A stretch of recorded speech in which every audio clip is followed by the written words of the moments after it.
مرد کے تقوی پرہیزگاری اور حلال و حرام کمائی ہونے میں عورت کا بہت عمل دخل ہے۔ اگر وہ نیک ہو تو اس بیوی کا اثر مرد اور اولاد دونوں کی زندگی پر ظاہر ہوتا ہے۔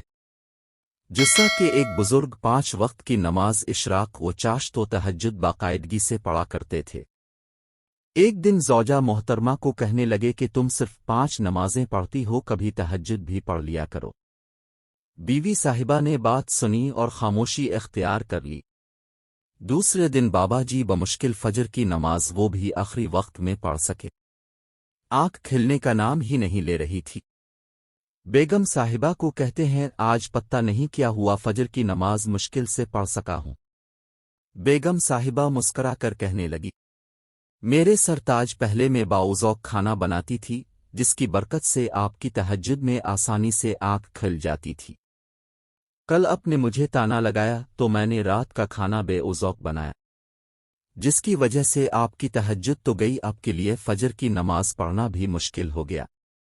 اور یہ تجربہ شدہ بات ہے کہ جو خواتین باوذوق کھانا بناتی ہیں اور پاکی کا خاص خیال رکھتی ہیں، اس گھر کے مردوں پہ تقوی و پرہیزگاری کے اثرات نظر آتے ہیں۔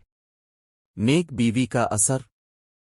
بیوی حسین ہو تو صرف دنیاوی حور ہوگی، اور اگر متقی اور علم والی ہو تو آخرت میں سینکڑوں حوروں کے ملنے کا سبب بن جاتی ہے۔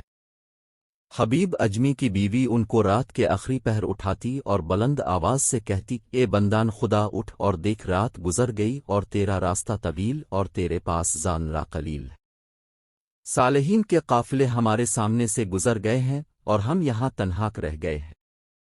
جن نفوس قدسیہ کی ازواج ایسی ہوں تو ان کی زندگی پاک و صاف اور یہیں جنت کا عکس ہوتی ہے۔ خواتین مردوں کی بازو نیکی و عبادت میں بنے، مردوں سے آخرت کے انعامات کا تقاضا کریں، نہ کہ فانی مال کی طلب میں حرام کمانے پر مجبور کرے۔ خواتین کی نیکی و بدی کا اثر نسلوں میں جاتا ہے، لہذا عارضی آسائش کے لیے نسلوں کا بیڑا غرق مت کرے۔ توجہ فرمائیں، اس ویب سائٹ میں اگر آپ کسی قسم کی غلطی پائیں تو ہمیں ضرور اطلاع فرمائیں، ہم آپ کے شکر گزار رہیں گے۔